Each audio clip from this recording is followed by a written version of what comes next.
Good morning all. SI எக்ஸாமோட update பற்றி கேட்டுகிட்டே இருக்கீங்க. எஸ்ஐ எக்ஸாம் ஆல்ரெடி உங்களுக்கு தெரியும், ஜனவரி 27 வந்து ரிசல்ட் வந்து அனௌன்ஸ் ஆச்சு, ரிலீஸ் பண்ணாங்க. அதை ரீ ரிலீஸ் பண்ணுறதா வந்து சொல்லியிருந்தாங்க. கோர்ட்டில் கேஸ் நடந்துட்டு இருந்ததை பற்றியும் உங்களுக்கு தெரியும்.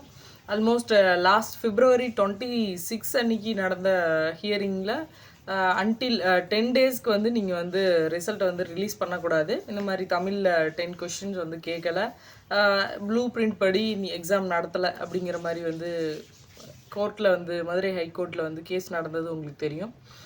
மார்ச் 7 வரைக்கும் 10 டேஸ்னால் 26 ஹியரிங்னா 27 28 10 டேஸ் வரைக்கும் வந்து நமக்கு ஹியரிங். மார்ச் 7க்கு அப்புறம் ஏதாவது அப்டேட் வரும்னு நம்ம எக்ஸ்பெக்ட் பண்ணோம். இது வரைக்கும் எந்த அப்டேட்ஸும் வரல. கோர்ட்டில் ஹியரிங் இது வந்து ஹியரிங் எல்லாம் முடிஞ்சிருச்சு, ஃபைனல் ஜட்ஜ்மெண்ட்டுக்காக தான் வெயிட்டிங். ஸோ இந்த 10 நாள் வரைக்கும் தான் கோர்ட்டில் டைம் சொல்லியிருந்தாங்க. இந்த 10 நாள் முடிஞ்சிருச்சு. அதனால இப்போ நெக்ஸ்ட்டு எப்போ வேணாலும் நமக்கு அப்டேட்ஸ் வரலாம். நீங்கள் எதிர்பார்த்துருங்க. என்றைக்கு வேணாலும் ரிசல்ட் வந்து நாங்கள் இன்றைக்கி அனௌன்ஸ் பண்ணுறோம், நாளைக்கு அனௌன்ஸ் பண்ணுறோன்னு சொல்லலை. ஜனவரி லாஸ்ட் 27 அன்னைக்கு ரிசல்ட் இது சடனாக வந்து ரிலீஸ் பண்ணாங்க. அந்த மாதிரி வந்து உங்களுக்கு ரிசல்ட் வந்து சடனாக ரிலீஸ் பண்ணுறதுக்கான, அதாவது ஆர்டர் கிடச்சதுக்கப்புறம் இல்லை கோர்ட் ஆர்டர் வந்து ஒரு நாளில் என்றைக்கு வேணாலும் ரொம்ப சீக்கிரமாக கிடச்சிரும்.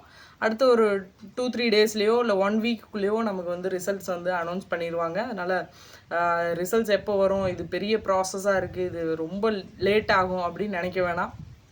எப்போ வேணாலும் வந்து ஜட்ஜ்மெண்ட்ஸ் வரலாம். அதுக்கு 2-3 நாள்லேயோ அந்த வீக்லேயே கூட உங்களுக்கு ரிசல்ட் வந்து ரிலீஸ் பண்ணலாம். அதனால் இது வந்து ஒரு பெரிய பிக் டீல் இல்லை, ரொம்ப தள்ளி போகிறதுக்கான வாய்ப்புகளும் இல்லை. இன்னொன்று, நவம்பரில் நெக்ஸ்ட்டு ஜாயின்ட் ரெக்ரூட்மெண்ட் வேறு சொல்லியிருக்காங்க. அப்படிங்கிற பட்சத்தில் இந்த எக்ஸாம் வந்து பெண்டிங்லேயே வச்சுட்டு நெக்ஸ்ட் எக்ஸாம் வந்து நடத்துறது வந்து அந்த போர்டுக்கும் வந்து சிரமம், ஆஸ்பிரன்ஸுக்கு வந்து அது வந்து சிரமமாக இருக்கும். ஏன்னா இதில் நம்ம பாஸாக இதுவாக நெக்ஸ்ட் ஸ்டேஜுக்கு நம்ம செலக்ட் ஆகிறோமா இல்லையாங்கும் போது அதே போர்டில் அடுத்த எக்ஸாம் வந்து அட்டன் பண்ணி நெக்ஸ்ட்டு ப்ராசஸ் வந்து கண்டினியூ பண்ணுறது 2 ஆஸ்பிரன்ஸுக்கும் சரி போர்டுக்கும் சரி அது வந்து ஒரு சரியான இதுவாக இருக்காது.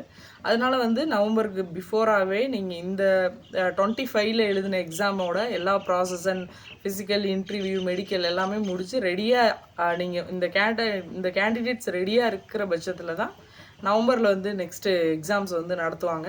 அதனால் ஹோப்போடு இருங்க. இதுக்கிடையில் இன்னொரு பெரிய கொஸ்டின் என்னென்னா, எலெக்ஷன் டேட்டை அனௌன்ஸ் பண்ணிட்டாங்கன்னா வந்து ரிசல்ட் வந்து ரிலீஸ் பண்ண மாட்டாங்களா அப்படிங்கிறது ஒரு கேள்வியாக இருக்குது. ரிசல்ட்டுக்கும் எலெக்ஷன் டேட் அனௌன்ஸ் பண்ணுறதுக்கும் எந்த தொடர்பும் இல்லை. இது கோர்ட்டோட ப்ராசஸ், டிஎன்யூஎஸ்ஆர்பி போர்டோட ப்ராசஸ். இன்னொன்று, எக்ஸாம் வந்து கண்டக்ட் பண்ணி முடிச்சாச்சு. அதனால் வந்து இதுக்கு மேலே எலெக்ஷன்னால் இது வந்து டோட்டலாக இந்த விஷயத்தை டோட்டலாக நிப்பாட்டி வைக்கணுன்ற எந்த அவசியமும் ஏற்படாது. அதனால் நீங்கள் தைரியமாக இருங்க. இன்னொன்று, எலெக்ஷன் வர்றது இல்லாமல் எக்ஸாம் வந்து கேன்சல் பண்ணிடுவாங்களா, இந்த எக்ஸாமே வந்து டோட்டலாக கேன்சல் பண்ணிடுவாங்களா அப்படின்னு வந்து கேட்குறீங்க. எக்ஸாமை கேன்சல் பண்ணுறதுக்கான வாய்ப்புகள் ரொம்ப ரொம்ப ரொம்ப கம்மி. அப்படி கேன்சல் பண்ணணும் அப்படிங்கும் போது இத்தனை ஹியரிங்கை வந்து கடந்து வரணும் அப்படிங்கிறது அவசியம் இல்லை. இது வந்து டோட்டலி வந்து இந்த எக்ஸாமே வேணாம் அப்படிங்கிற மாதிரி ஒரு முடிவுக்கு வந்திருப்பாங்க.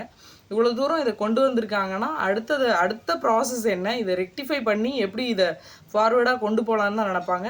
அதனால் எல்லோரும் ஹோப்ஃபுல்லாக இருங்க. வேறு ஏதாவது டவுட்ஸ் இருந்தால் கேளுங்க. நீங்கள் படிக்கிறத கண்டினியூ பண்ணுங்கள், மற்ற எக்ஸாம்ஸ்க்கு ட்ரை பண்ணுங்கள். இதே விஷயத்தில் ரொம்ப நீங்கள் குழப்பிக்க வேணாம். எல்லாமே நல்லதே நடக்கும்னு நம்புங்க. All the best. Thank you all.